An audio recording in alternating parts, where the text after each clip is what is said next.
Bismillahirrahmanirrahim. Alhamdulillahirabbil alamin, hamdan yuwafi ni'amahu wa yukafi'u mazida, ya rabbana lakal hamdu kama yanbaghi li jalali wajhikal karimi wa azimi sultanik. Allahumma salli ala sayyidina Muhammad wa ala ali sayyidina Muhammad. Rabbi shrah li sadri wa yassir li amri wahlul 'uqdatam min lisani yafqahu qawli. Assalamualaikum warahmatullahi taala wabarakatuh. Selamat datang ke musim 2 episod pertama rancangan 30 minit bicara muslimah. Jadi seperti kita ketahui pada musim lalu 30 minit bicara muslimah ni bertemakan wanita solehah, peribadi mulia, di mana kami telah berkongsikan bersama penonton pencerahan, hukum-hukum dan juga iktibar yang kita boleh ambil daripada surah An-Nur. Okay. Jadi pada kali ini pula tema kami di musim kedua ini akan bertemahkan wanita dambaan syurga, dan tema ini kita mengambil inspirasi dari sebuah buku oleh Ustaz Muhammad Zuhdi Ahmad Hassasi, insya-Allah. Jadi di mana dalam tema ini insya-Allah kita akan lebih khususkan untuk para wanita, kita akan membincangkan hal-hal yang bersangkut paut dengan wanita, seperti kita akan mengenali wanita-wanita di dalam sejarah, hukum-hukum khas kepada wanita seperti hukum haid dan nifas, solat, puasa dan banyak lagi lah, insya-Allah.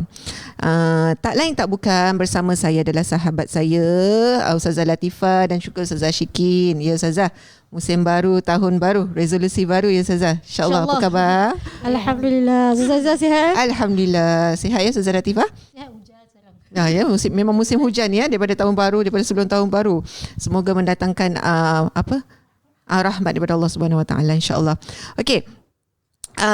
Pada episod pertama musim kedua kita 30 minit bicara muslimah ini, kita akan membincangkan tajuk lah, saya cakap tajuk dulu. Tajuk kita adalah keistimewaan wanita di sisi Allah Subhanahu Wa Taala. Jadi kita akan mulakan sesi ini dengan saya akan membacakan satu ayat daripada Al-Quran, dan lepas tu kita akan mula perbincangan, insya-Allah. Okey, jadi tanpa membuang masa saya akan bacakan ayatnya. Bismillahirrahmanirrahim. Ya ayyuhan nasu inna khalaqnakum min dzakarin wa unsa wa ja'alnakum syu'uban wa qabaila lita'arafu. Inna akramakum indallahi atqakum. Innallaha alimun khabir. Yang bermaksud, wahai umat manusia, sesungguhnya kami telah menciptakan kamu dari lelaki dan perempuan, dan kami telah menjadikan kamu berbagai bangsa dan bersuku puak, supaya kamu berkenal-kenalan, iaitu beramah mesra antara satu sama yang lain. Sesungguhnya semulia-mulia kamu di sisi Allah Subhanahu Wa Taala ialah orang yang lebih takwanya di antara kamu, bukan yang lebih keturunan atau bangsanya. Sesungguhnya Allah Maha mengetahui lagi Maha mendalam pengetahuannya, iaitu akan keadaan dan amalan kamu.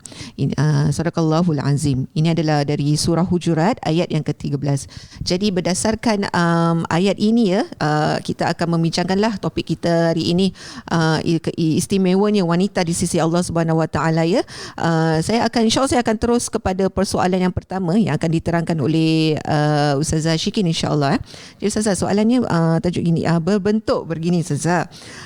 Mengapa Allah Subhanahu Wa Taala ciptakan lelaki dan wanita? Kenapa tak satu jenis je? Kenapa kita perlukan lelaki dan wanita di dunia ni Ustazah? Falyatafaddal. Bismillah. Terima kasih Ustazah Aziza. Bismillahirrahmanirrahim. Rabbi shrah li sadri wa yassir li amri wahlul 'uqdatam min lisani yafqahu qawli. Okey, jadi insya-Allah kita akan mulakan perbincangan kita dengan mengetahui latar belakang penciptaan manusia itu sendiri. Jadi saya ingin suka untuk saya mulakan dengan ayat Al-Quran, ayat daripada surah At-Tin yang berbunyi Bismillahirrahmanirrahim. Laqad khalaqnal insana fi ahsani taqwim. Sesungguhnya kami telah menciptakan manusia dalam sebaik-baik kejadian. Sadaqallahul azim. Ini daripada surah At-Tin ayat keempat. Jadi kalau kita lihat manusia ni adalah satu ciptaan Allah yang paling sempurna, yang mengatasi makhluk-makhluk Allah yang lain. Hatta ada yang mengatakan sekiranya kita manusia ni taat pada perintah Allah dan Rasulnya, darjat kita itu lebih mulia daripada siapa? Daripada malaikat itu sendiri. Kerana apa? Kerana manusia ini diberi pilihan sama ada untuk taat atau tidak. Dan setiap pilihan yang kita lakukan itu pastilah ada akibatnya lah. Kalau kita pilih yang baik, baiklah akhirnya. Kalau kita pilih yang tidak baik, maka pengakhirannya pun begitu. Jadi kalau kita lihat dekat sini, Allah bukan sahaja menurut ayat tadi, Allah bukan sahaja menciptakan manusia dalam sebaik-baik kejadian. Macam kita contohnya ada dua mata, alhamdulillah, dan semua anggotanya. Tapi Allah juga menciptakan seperti mana ayat yang tadi Ustazah Azizah dah bacakan, Allah menciptakan bukan sahaja itu, tetapi daripada lelaki dan perempuan. Bukan hanya itu saja, tapi Allah ciptakan dalam pelbagai bangsa, pelbagai budaya untuk kita saling mengenali. Bukan saling menunjukkan siapa yang lagi bagus, tidak, tetapi untuk kita saling mengenali antara satu sama lain. Jadi dekat sini kita nak fokus kepada penciptaan lelaki dan perempuan itu sendiri. Saya tak boleh bayangkan kalau sekiranya Allah hanya ciptakan lelaki sahaja di muka bumi ini. Maknanya tak akan adalah wujudnya manusia sampai sekarang. Kerana penciptaan lelaki itu sendiri, cara Allah menciptakan lelaki itu tiada rahim kan, Ustazah? Tak ada rahim. So maknanya tak akan umat manusia ni tak akan berterusan. Jadi maknanya Allah ciptakan manusia yang pertama adalah Nabi Adam. So sampai bila Nabi lelaki je lah. Tak ada macam mana nak berkembang, tak ada. Jadi memang setiap ciptaan, bukan kita tak nak mengatakan lelaki itu lebih baik daripada wanita itu lebih baik daripada lelaki, tidak. Tetapi setiap jantina yang Allah ciptakan itu masing-masing ada kelebihannya. Sebab itulah Allah ciptakan lelaki dan perempuan. Kerana dalam surah Al-A'raf Allah menyebutkan, Dialah yang menciptakan kamu dari diri yang satu, dan daripadanya Dia menciptakan isterinya agar dia merasa senang kepadanya. Jadi kehadiran wanita dan lelaki ini adalah saling melengkapi. Bukan siapa di atas siapa, tetapi hak untuk melengkapi. Kalau kita lihat, Allah ciptakan yang pertama adalah Nabi Adam AS.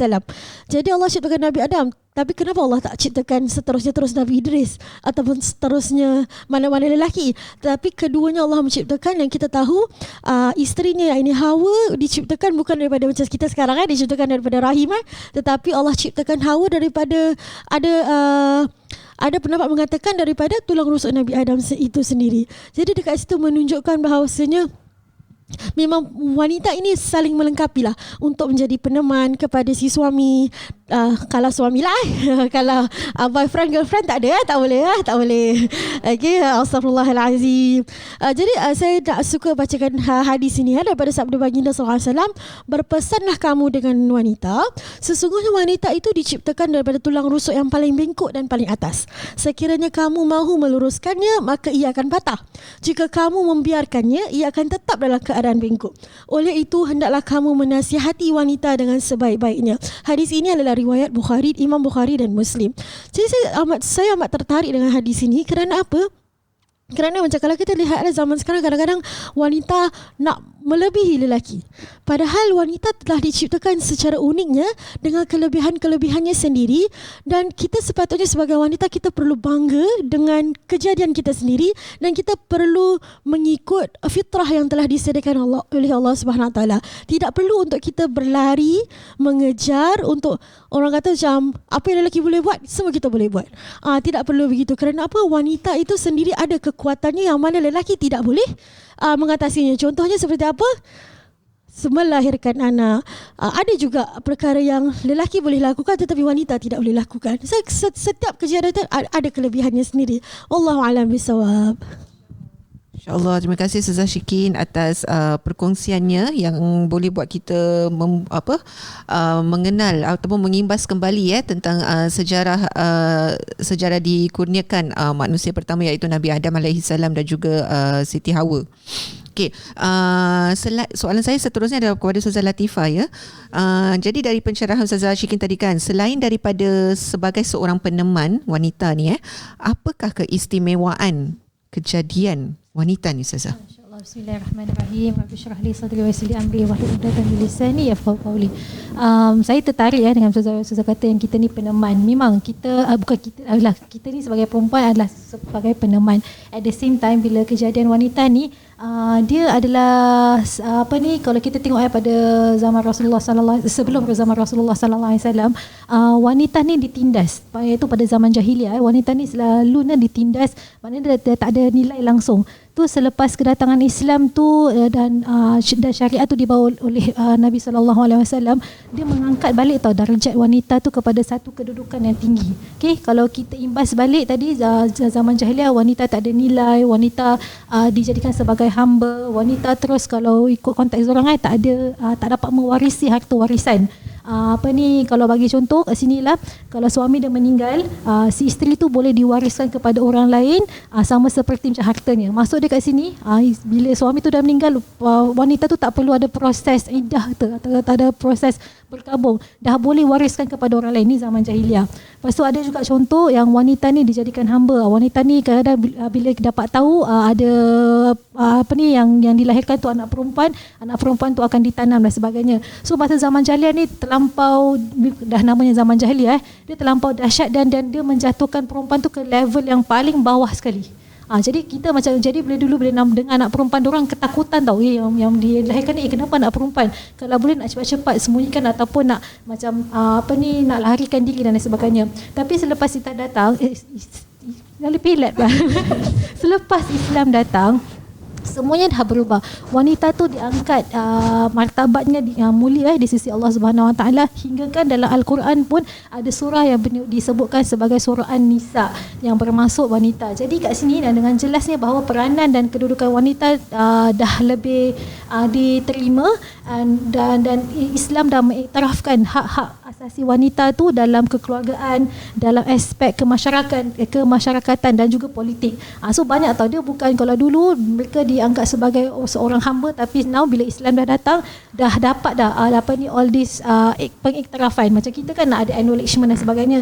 So selepas Islam datang, semua acknowledgement ni dah ada dan dah terbukti pun dalam surah dalam Al-Quran. Kalau kita tengok pada tadi ada kata perempuan tak dapat harta warisan. So sekarang ni wanita dah dapat harta warisan. Okay, dah boleh dapat harta warisan.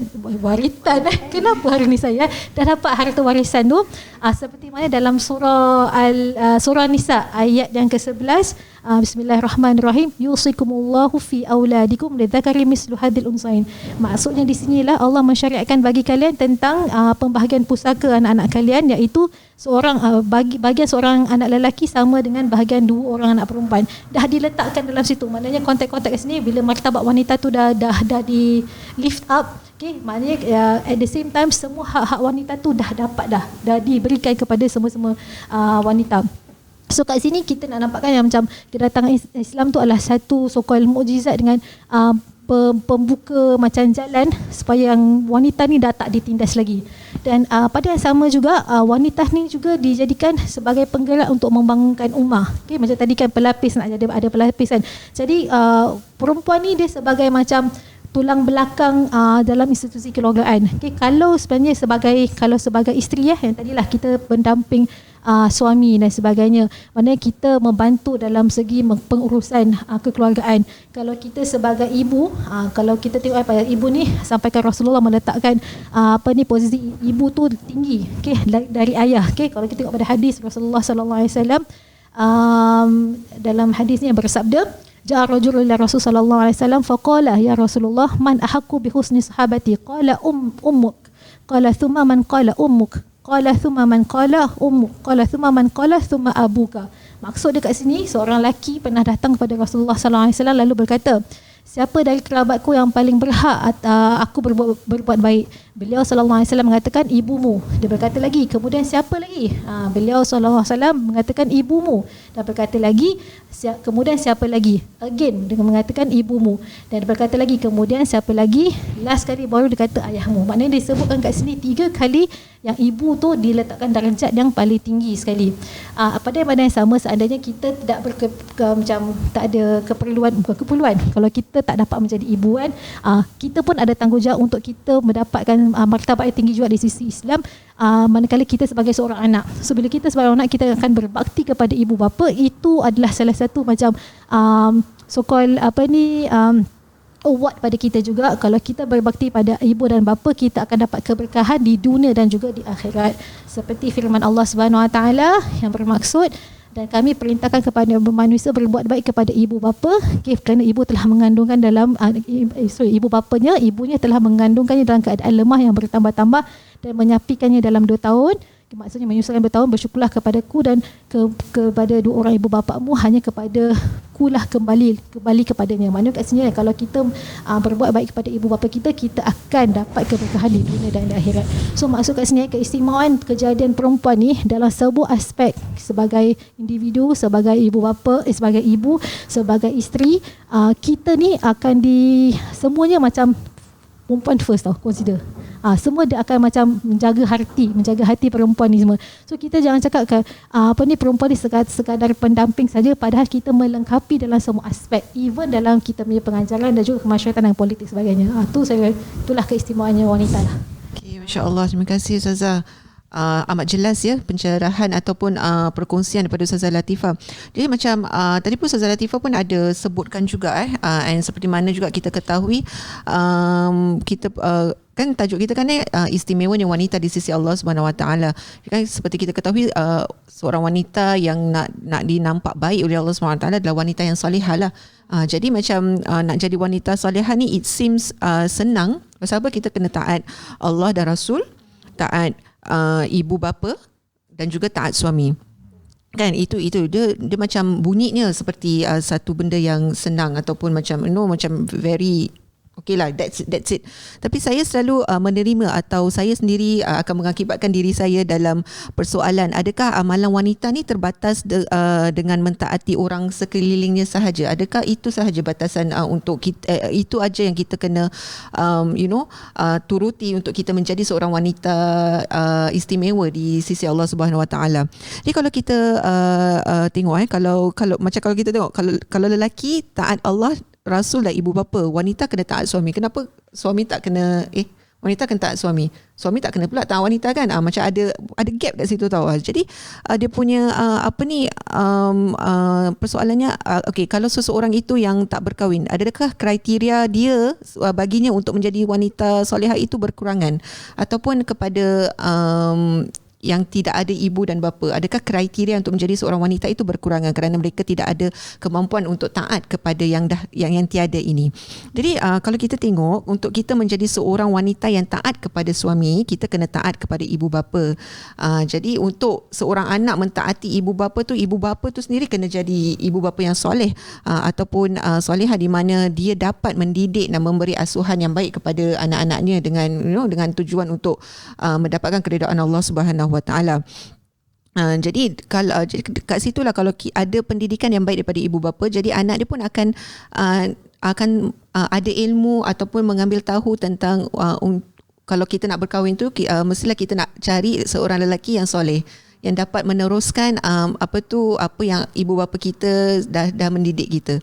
Kan itu baru kita panggil saling melengkapi kan. Jadi kalau suami tu bukan yang soleh, maksudnya suami yang selalu buat maksiat, tak bermakna kita harus mentaatinya.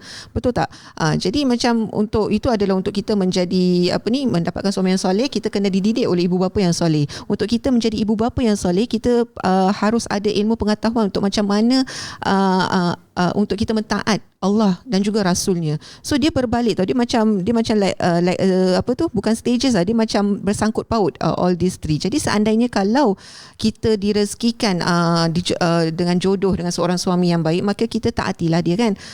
Itu suami yang baik, yang mana suami itu adalah suami yang soleh, suami yang dapat menemani kita, dapat memberi kita kasih sayang dan bertanggungjawab. Jadi kita taati dia. Seandainya kita tak ada rezeki dengan kita belum dijodohkan lah, tapi kita masih ada ibu bapa yang mana kita berbuat baik kepada mereka, menunjukkan penghargaan kita yang mana mereka telah bekerja keras dan telah mendidik dan mengasuh kita sehingga kita menjadi apa yang kita menjadi sekarang ni, alhamdulillah. Jadi kalau seandainya kita tak ada ibu bapa, berbalik kepada Allah juga. Jadi kalau kita tengok kan, tujuan kita di dalam kehidupan ni memang akhir perjalanannya adalah semata-mata untuk Allah. Tapi Allah Subhanahu Wa Taala ni Masya Allah, dia punya syumulnya peraturannya untuk mentaati dia memberikan kita kelebihan.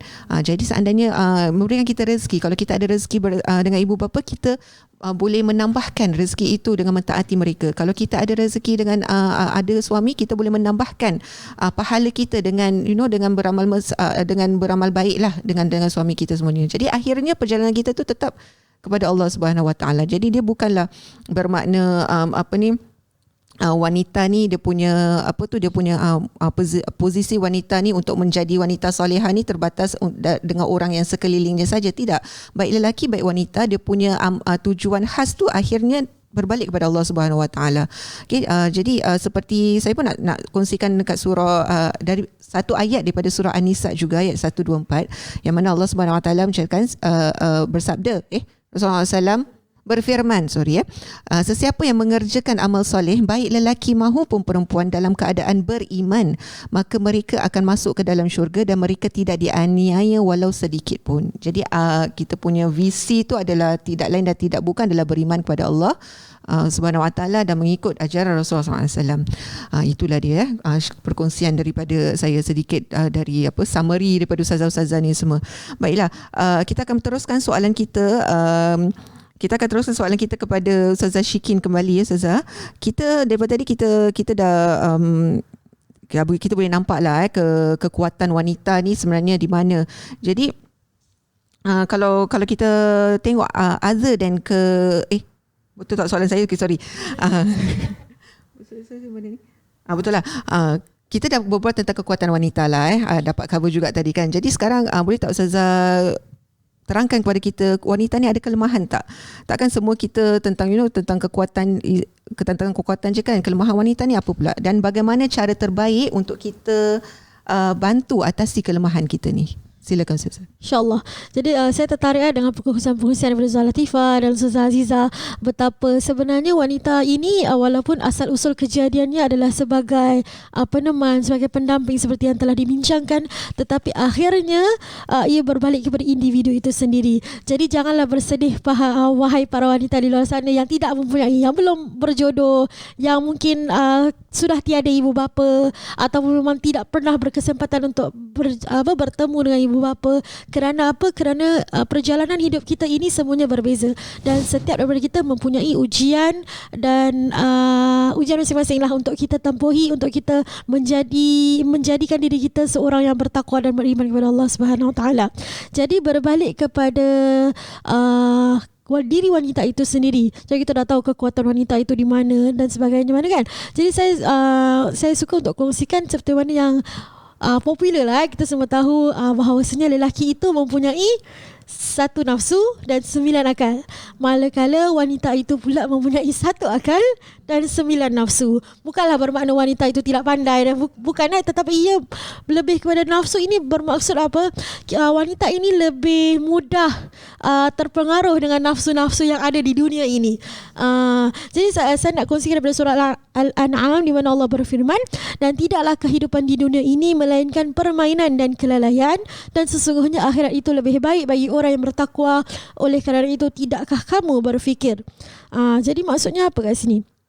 Jadi maksudnya kat sini, dunia ini memang Allah dah terangkan, dunia ini adalah fana. Dunia ini sebenarnya binasa. Dunia ini tempat permainan, tempat yang melalaikan kita, tempat di mana kita akan mudah terpengaruh dengan benda-benda larah. Larah tu maksudnya benda-benda yang tidak mendatangkan manfaat. Jadi kalau kita tahu semula jadinya sifat wanita ini suka berhias, suka mencantikkan diri, suka apa lagi? Suka berhibur, suka macam-macam sukalah. Suka shopping, suka semua kan. Nak kata tak boleh ke? Boleh, bukan kata tak boleh, tetapi setiap perbuatan yang hendak kita lakukan itu perlulah secara sederhana. Tidak boleh melampaui batas, dan kita perlu tahu juga diri kita ini sebagai seorang muslimah, seorang yang beriman kepada Allah Subhanahu Wa Taala. Daripada surah Al-Jathiyah Allah berfirman juga, maka sudahkah kamu melihat orang yang menjadikan hawa nafsunya sebagai tuhannya dan Allah membiarkannya sesat berdasarkan ilmunya, dan Allah telah mengunci mata pendengaran dan hatinya serta meletakkan tutupan atas penglihatannya. Sadaqallahul azim. So na'udzubillah min zalik. Kita tak nak jadi seperti golongan mereka yang tergolong di dalam golongan ini, di mana Allah telah menutup pintu hati kita daripada melihat apa-apa yang salah. Jadi kita sepatutnya sebagai seorang muslimah yang mungkin daripada kecil kita dah dididik berhijab dan sebagainya. Jadi kita perlu tahu, apabila bukan sahaja berhijab, tapi kita perlu tahu apa fungsi hijab itu sendiri. Adakah maksud hijab itu setakat menutupi kepala, ataupun setakat menutupi rambut, ataupun ianya perlu disulamkan dengan akhlak-akhlak yang mulia. Bagi mereka yang baru hendak berhijrah pula, perlu lihat kembalilah tujuannya berhijrah. Adakah kerana Allah semata-mata ataupun kerana ingin pujian daripada orang ramai.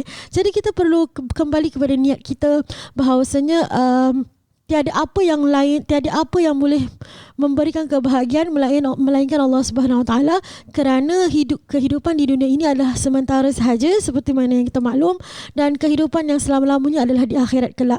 Dan akhirnya baik wanita baik lelaki kita mahu ke syurga. Itu adalah destinasi sebagai seorang yang beriman, sebagai seorang Islam. Jadi dekat sini mungkin kita perlu lihat kembalilah diri kita. Kita ni nak cantik untuk siapa? Kita ni nak cantik kerana cantik itu subjektif. Ada yang mengatakan seksi itu cantik, ada yang mengatakan makeup tebal itu cantik, tetapi ada yang mengatakan natural itu cantik. Jadi kita perlu lihat, kita perlu kaji kembali kita nak cantik yang bagaimana. Wallahu a'lam bissawab. Okay, Masya Allah, metafor yang amat baik ya, yang dapat buat kita terfikir-fikir dan berreflek-reflek bersama-sama, insya-Allah. Okey, ini adalah berreflek-reflek. Okey, Ustazah, ini adalah soalan saya yang terakhir lah untuk Ustazah Latifah. Berbual tentang wanita ni, jadi di antara Ummul Mukminin, siapakah favourite Ustazah Latifah? Dan mengapa, Ustazah? Okey, sebelum saya masuk pada soalan, saya nak tambah sikit lah Ustazah Syikin cakap tadi macam best kan. So wanita ni adalah kurnia Allah Subhanahu Wa Taala. Kalau kita ni diberikan foundation yang bagus, sebenarnya wanita ni mampu keluarkan energi positif tau, yang baik kepada orang sekeliling. So dia boleh keluarkan rasa cinta, dia boleh keluarkan rasa kasih sayang, dan dia boleh bagi motivasi kepada orang sekeliling. Sebab tu at the same time dia pun boleh keluarkan energi yang negatif. Sebab tu kita rasa dengan pendidikan tu kita perlu untuk kita kuatkan foundation kita. Jadi kita kena sentiasa keluarkan energi positif lah pada orang sekeliling. Itu je, sikit je nak tambah. Okay. Saja je nak tambah. Okay, kalau berbalik pada topik pasal Ummul Mukminin, Masya-Allah, Ummul Mukminin ni siapa? Kalau kita nak kenal dorang ni siapa ni, mereka adalah gelaran yang diberikan kepada para isteri Nabi Muhammad sallallahu alaihi wasallam. Okay, jika dilihat dari segi bahasa, Ummul Mukminin ni bermaksud ataupun bererti orang yang beriman. So gelaran Ummul Mukminin ni menegaskan bahawa para isteri Nabi Muhammad sallallahu alaihi wasallam adalah wanita yang terpilih dan dimuliakan oleh Allah Subhanahu Wa Taala. Maka mereka dah tak boleh dinikahi selepas Nabi Muhammad sallallahu alaihi wasallam wafat. Okey, dalam surah Al-Ahzab ada yang bermaksud, dan tidak kamu menyakiti hati Rasulullah sallallahu alaihi wasallam, dan tidak boleh pula menikahi isteri-isterinya selama-lamanya setelah Nabi wafat. Sungguh yang demikian sangat besar dosanya di sisi Allah Subhanahu Wa Taala. Jadi memang dah termaktub Ummul Mukminin selepas Nabi wafat dah tak boleh dinikahi lagi. Okey. Jadi kerana apa? Kerana mereka telah menjadi isteri Nabi Muhammad sallallahu alaihi wasallam. Okay, Nabi Muhammad sallallahu alaihi wasallam adalah pendamping Allah Subhanahu Wa Taala, dan dia dah jadi manusia yang sempurna. Jadi dia dah jadi utusan. Jadi mereka ni adalah pendamping Nabi Muhammad sallallahu alaihi wasallam. Sebab tu didapatkan gelaran ni jadi terjaga. Maknanya isteri-isteri Nabi Muhammad sallallahu alaihi wasallam ni dah terjaga daripada segala perbuatan-perbuatan luar lah, ataupun anasir-anasir luar. Sebab tu dia digelarkan Ummul Mukminin. Kalau nak dikatakan siapa favourite saya susah sikit tahu pasal benda ni. Sebenarnya banyak. Saya tapi dua je lah. Dua je. Saya tengah contemplating antara dua, Sayyidina Khadijah ataupun Sayyidina Aisyah.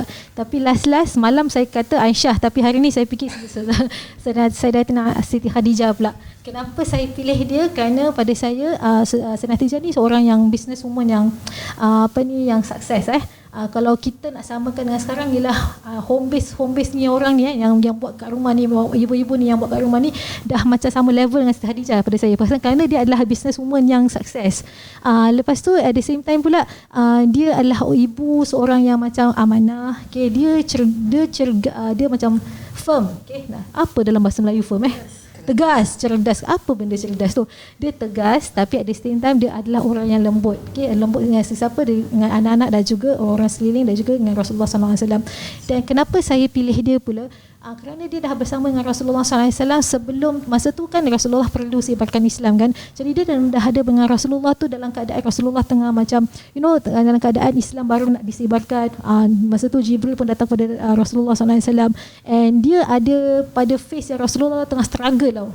So pada saya romantik lah bila Rasulullah balik tu dalam keadaan takut, dia diselimutkan dan dia dengar. So dia dah jadi wanita role model saya, kerana because for me I'm very hard to listen to people sometimes. So bila saya nampak Khadijah ni dia senang nak mendengar Rasulullah dalam keadaan macam gitu, so kita macam nak follow lah, saya nak ikut macam bestnya Khadijah ni. Dia ni walaupun dia very macam tegas, tapi dia ada hati yang lembut untuk dia macam melembutkan orang-orang sekeliling dia, especially dengan Rasulullah sallallahu alaihi wasallam. Itu dia. Itulah kenapa saya pilih Siti Khadijah, kerana memang dah disahkan. At the same time pun Siti Aisyah pernah jealous dengan Khadijah kerana Rasulullah sallallahu alaihi wasallam masih sebut Khadijah sahaja. Bila Rasulullah buat kurban, tak silap saya, dia ada sampaikan every year tu dia akan make sure yang kawan-kawan Siti Khadijah akan dapat daging tu. Jadi macam Khadijah dengan Siti Aisyah tak pernah berjumpa, tapi kenapa Rasulullah selalu sebutkan macam itulah. Saya nak jadi macam itulah konon. InsyaAllah Ustazah, marilah kita aminkan. Saya dah aminkan ni. Amin kan kerana karakter. Okay, betul-betul karakter, insyaAllah. Amin. Berbual tentang Ummul Mukminin pun, Ummul Mukminin ni memang banyak lah, banyak sangat kita boleh ceritakan, kita boleh kongsikan, dan banyak sangat iktibar-iktibar yang kita boleh ambil daripada pelajar, kalau kita belajar tentang Ummul Mukminin ni. Jadi pada episod kali ini kita akan berhenti di sini dahulu. InsyaAllah kita akan sambung lagi perkongsian kita pada episod akan datang, insyaAllah. Dan saya akan akhiri dengan di statement inilah ya. Untuk menjadi wanita yang solehah, yang istimewa di sisi Allah Subhanahu Wa Taala. Contohilah kegigihan Siti Aminah, iaitu ibu Nabi Muhammad SAW. Biarpun keseorangan diri, namun mendidik anak tetap dipantau rapi. Berkorbanlah seperti Siti Khadijah, iaitu isteri Rasulullah SAW. Dia melahirkan anak-anak sebagai pewaris agama, sentiasa setia dan menyokong suami walau nyawa sebagai ganti. Hiasilah dirimu dengan kelembutan dan kepintaran seperti Siti Aisyah, isteri baginda juga Rasulullah SAW. Hidupnya penuh romantik bersama suami, namun tegas di luar halayak sebagai bukti ilmu yang tinggi. Dan terakhir, ikhlaskanlah hati seperti Siti Fatimah, iaitu anak Rasulullah SAW. Bukti cintanya yang kukuh dan kasih sayangnya yang utuh tidak mampu digoyahkan dengan kemewahan dunia. Walaupun terpaksa tidur hanya berbantalkan lengan, namun keriangan dan keceriaannya mendamaikan keluarga. Dan itu sahaja perkongsian kami semua pada hari ini. Semoga kita jumpa lagi di episod akan datang. Assalamualaikum warahmatullahi taala wabarakatuh.